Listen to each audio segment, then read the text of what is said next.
मेरा नाम ब्रिजपाल है और मैं जाखल क्षेत्र से हूँ, जाखल जिला फतेहाबाद से।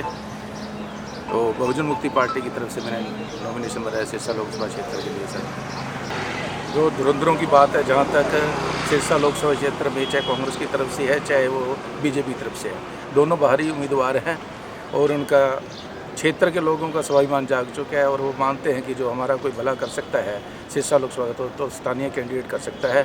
स्थानीय कैंडिडेट में भी उन कैंडिडेट की तरफ रुझान रहेगा क्योंकि जनता जागरूक है।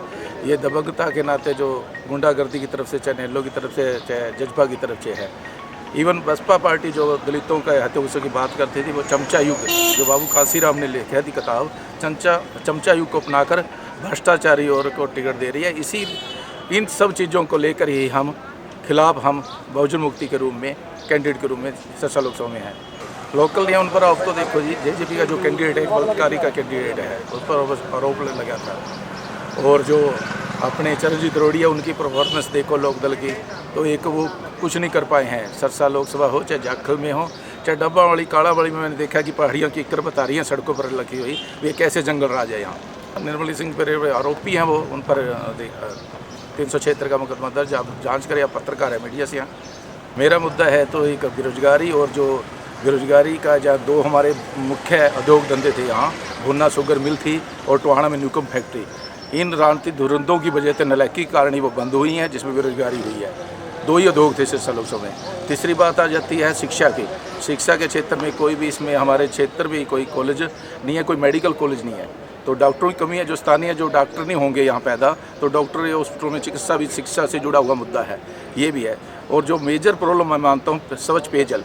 आप देखते हो कितनी सभी शहरों में, कस्बों में पानी का जो है, मोल का पानी लेना पड़ रहा है लोगों को, यानी पानी तक भी आपूर्ति नहीं करवा पाई है ये धुरंधर, जो इनकी आप बात करें धुरंधर लोगों की।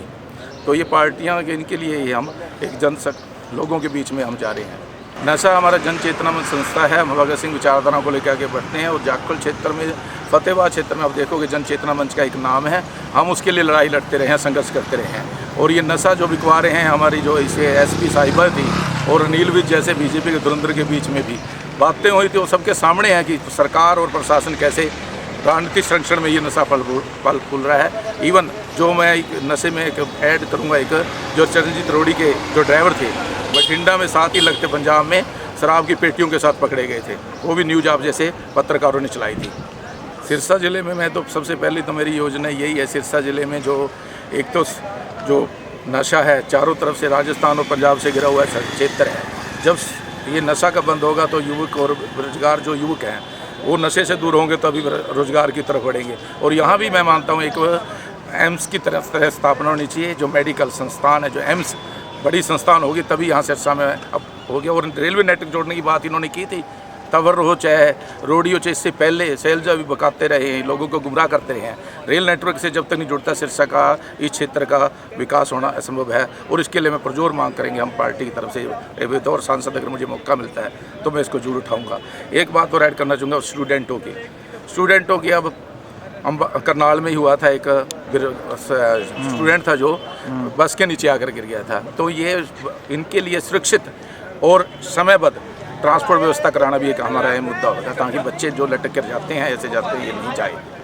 मैं वादा नहीं कर रहा, मैंने जो काम किया वो बता रहा हूँ। मेरा आप आकलन कीजिए, जिस क्षेत्र में मैं समाज सेवा के रूप में सोशली फतेहाबाद में, चाहे रोडवेज की हड़ताल हो, चाहे भुन्ना शुगर मिल का संघर्ष हो, चाहे नशे का हो, अब जाखल में क्षेत्र में जहाँ मेरा क्षेत्र है, यार अब मेरा क्षेत्र और बढ़ेगा, सिरसा की जिम्मेवारी मेरे पर पड़ेगी। तो मैं इस मुद्दे को, अगर सांसद ना भी बना तभी मैं इस बातों को, इन मुद्दों को राइज करता रहूँगा, ताकि जो दूसरे बने वो इस पर मजबूर हों कि जनता की आवाज़ को और ये मुद्दों के प्रति गंभीरता से इनका हल करने की कोशिश करें।